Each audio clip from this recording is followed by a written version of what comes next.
The Mastodon scandal, Prophetic, Avenged Sevenfold, and the Ozzy Osbourne Black Sabbath madness is only getting stronger. Metal is life and well, so let's see what keeps it going today. Here you go. Mike Portnoy against the Keyboard Warriors. This week, one of the most beloved drummers in the world of metal, Dream Theater's Mike Portnoy, has once again spoken about who of the drummers had one of the biggest influences on him when he was just starting his journey in the world of metal. And it happened to be... a drum roll here, please. Lars Ulrich! Anyway, let's get on with it. Thank you. You want a job? Portnoy explained that it wasn't just about Lars's drumming, though he did praise those first 4 Metallica albums, but about the whole package. Writing music, producing, stage presence, leadership, and that's exactly why for Portnoy it was Lars who was his biggest role model. And in all honesty, I just love comments like this from legendary drummers, as everyone, all of the keyboard warriors around the world simply love giving Lars the hardest of times. And then comes someone like Mike Portnoy, whom everyone loves, and says this. Because yeah, for some weird reason, everyone likes to forget that it was Lars's drumming who has helped change heavy metal back in the 1980s, and it was Lars who became a role model for many of the iconic metal drummers, of which they never shine away of talking in pretty much all of the interviews. So yeah, I honestly just love myth-bustings like this from someone like Mike Portnoy, and especially when it comes to someone like a drummer of one of the most successful bands in the history of music. Why am I sweating so much? Here guys, super quick, I just have to point it out that only around 30% of the people who watch my videos are actually subscribed to this channel, so if you're not one of those, and especially if this is not the first video you're watching here, I would really appreciate it if you would consider subscribing right now. Let's continue building this amazing heavy metal community together. The Mastodon scandal. Well, that escalated quickly.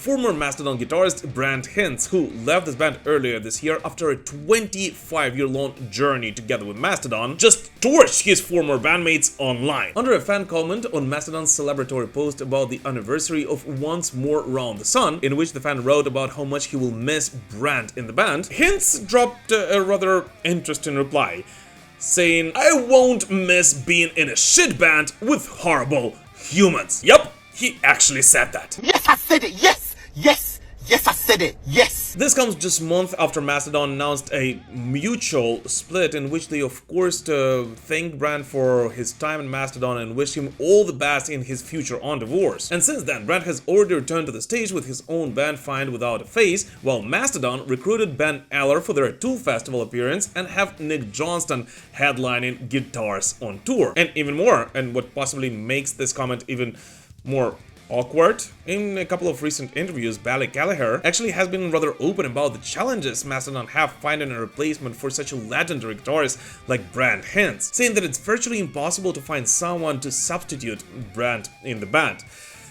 But it actually looks like, despite all of those compliments, the chances of Brent returning to Mastodon at some point in the future after the comments like this actually diminish and tend to get close to 0. And although as of right now we still don't know exactly why the split between Brent Hinds and Mastodon actually happened, with a tempo like this it looks like all the dirt will actually come out sometime in the future. Which in my opinion is a very sad thing, as there is nothing worse for a fan of any band than hearing his favorite musicians badmouthing each other all over the place. And I truly hope that it won't actually get to it when it comes to Mastodon.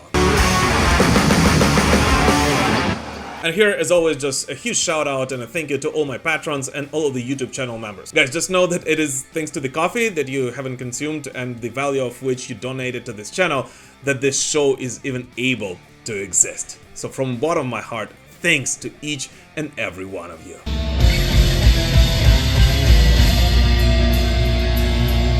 Working class hero. Yeah!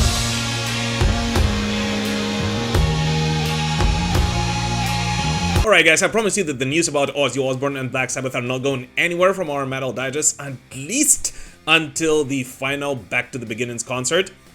So yeah, this week the Working Class Hero exhibition has just opened in Birmingham's Museum and Art Gallery, celebrating Ozzy's legendary solo career with platinum records, global awards and iconic photographs. And it honestly looks like a love letter to the Prince of Darkness from the city that shaped him. Opened, of course, by nobody else but Sharon Osbourne. Hello, Ozzy! I miss you, Daddy! And overall, it looks like the madness around the Back to the Beginnings concert is only increasing the closer we get to that show. And the entire city of Birmingham, with more than 1 million people, is getting ready to celebrate the occasion. A free outdoor photography exhibition in Victoria Square, a massive 40-meter mural, and a bunch of other things are just yet another reminder to all of the fans who are already pouring into Birmingham that it was the city that gave us heavy metal. And by the way, it's only a week left until the most anticipated metal concert of this year.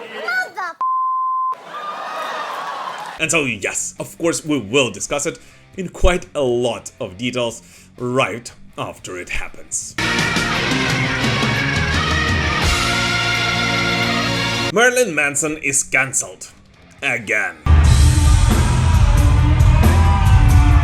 Marilyn Manson's UK tour is turning into a political minefield. After opposition from Bournemouth Council last week, another wave of backlash has now come from Brighton MP Sian Barry, after in a letter co-signed by local organizations like the Survivors Network and the University of Sussex Student Union, Barry called for the cancellation of Manson's October 29th show at the Brighton Centre, citing, of course, as expected, serious concerns due to the singer's ongoing legal controversies. While Barry acknowledged the importance of artistic freedom, at the same time, she emphasized the council's responsibility to foster good relations and protect communities, and I quote here, from discrimination, harassment, and victimization. And according to Barry, Manson's concerts propagate exactly those terrible things. So yeah, it looks like despite the whole fact that there's still no verdict regarding most of legal cases against Marilyn Manson, UK parliamentaries are actually rather serious about cancelling the upcoming shows of the legendary shock rocker on their soil. And although as of right now, although the Marilyn Manson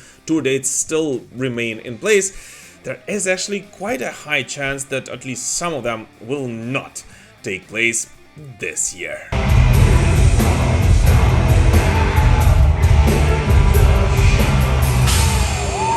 And now the time has come for your favorite part of every Metal Digest, the part in which we will discuss 5 latest metal releases from this week, which although did not get their own segments in this video, are definitely worthy of your attention. Germany's thrash titans Sodom have dropped their 17th studio album, The Arsonist, via Steam Hammer SPV. Produced by drummer Tony Merkel and featuring razor-sharp artwork by Zbigniew Bielek, this album spans 12 tracks, including tributes like Witch Hunter and AWTF. And at least to me, this is actually a worthy contender for the album of the year, of which we actually did speak quite a lot with the band's fearless leader, Tom Angel Ripper, in our latest interview, which by the way is already available on this channel.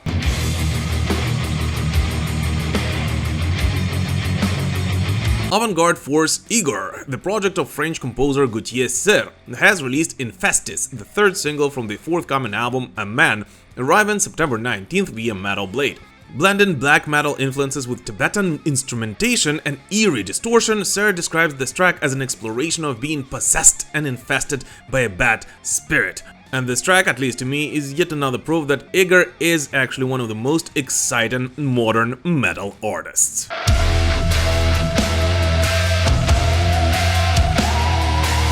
Bay Area thrash legends Forbidden have returned with Divided by Zero, their first new music in 15 years, featuring vocalist Norman Skinner. Produced in the raw style of their 1988 debut Forbidden Evil, no triggers, no samples. This track tackles themes of institutional control and mass manipulation. So basically exactly what you would expect from a thrash metal band. Divided my life, divided my death, divided my fear. Let's take a breath. Synthwave mastermind Pertubator, James Kent, debuts Apocalypse Now, the lead single from his upcoming album Age of Aquarius, due October 10th via Nuclear Blast. Featuring Christopher Rugg, Over, the track delivers punishing rhythms and political critique, a song about the systematic destruction we cause to our own kind. And its gripping cinematic video visualizes global conflict and societal collapse.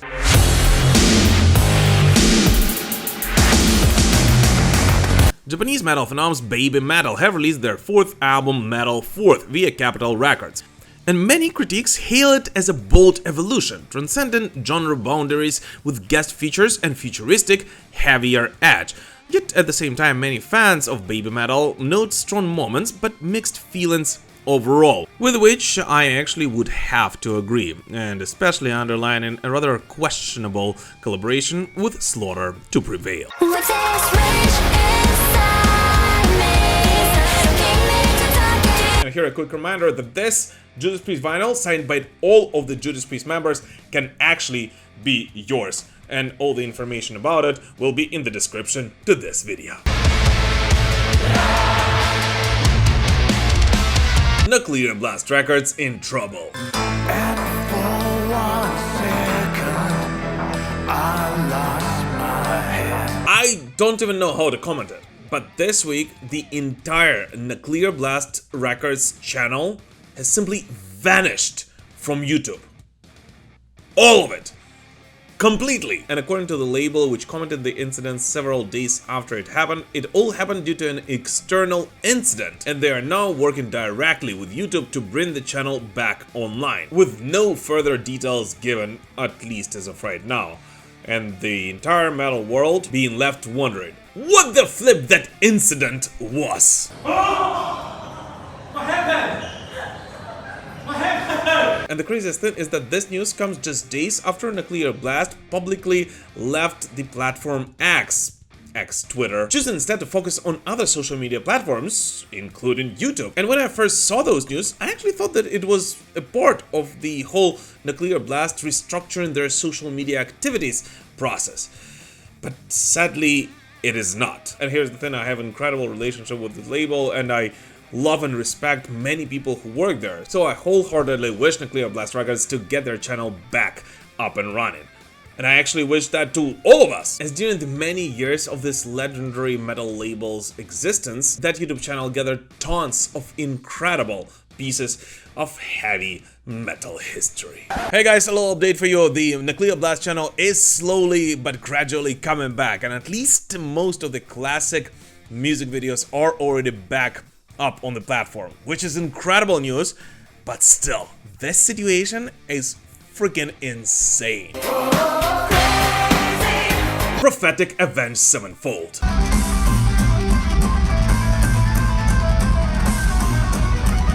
No one knows you better than you, and that's exactly why Avenged Sevenfold called themselves for what they believe they are: the prophets of metal. In a new Fire with Fire interview, Am Shadows spoke about how while people are just now catching up to the themes of the stage, the band had already moved on. We were talking about AI, nanotech, Fermi paradox, the Big Bang, and people thought that we were crazy. And apparently only now the fans start to understand what Avenged Sevenfold spoke about long time ago. And if you don't know, now you know. And even more, according to Am Shadows, while most of the fans are only now starting to get their latest studio release, Life is But a Dream, the band's mind is already far away, as right now Avenged Sevenfold are actually already planning their next studio record. And overall, Avenged Sevenfold is apparently going to continue innovate, and not only musically, but also structurally, with many immersive audio formats and VR, as according to him, we're no longer just staring at the two speakers like we did before, and therefore art has to change as well. Which I think is actually pretty cool, because I don't know about you, but I honestly simply did not really get Life is But a Dream. Like, at all. It is impossible to play live. And so maybe, who knows, I was simply one of those who does not understand the art of that masterpiece. And in about 5 years or so, I will be recording a video for you guys talking about how the flip did I miss that masterpiece of a metal record. Who knows? I'd love for it to be true. The sad truth about Lamb of God.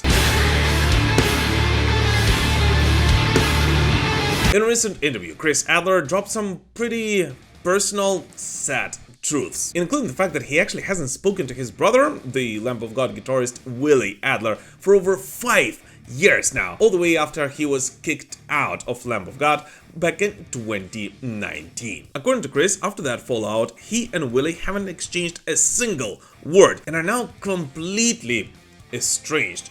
And in this interview, he also once again reiterated the whole fact that he was basically let down from Lamb of God in a very simple email, which basically just read, "Your services are no longer required," which to this very day feels like a shock to him.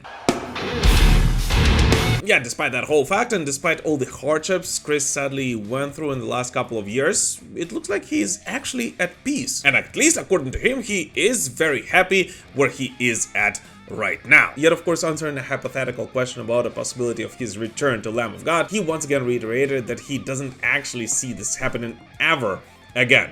And as of right now, he's fully concentrated on his new project, titled Firstborn, that will release their debut studio album, Lucky, this July.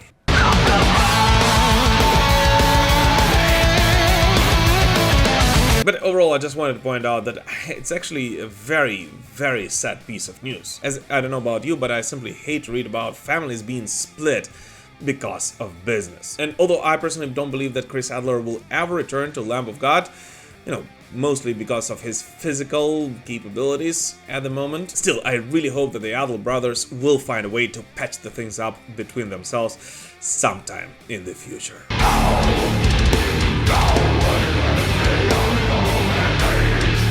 The Smith Kotzen Tour and what it means for Iron Maiden. Iron Maiden's Adrian Smith and guitar wizard Richie Kotzen just announced a full-blown European tour, which will commence on February 3rd in Madrid and run all the way until March 2026, in support of their critically acclaimed Black Light White Noise album, which by the way hit #1 on the UK rock charts.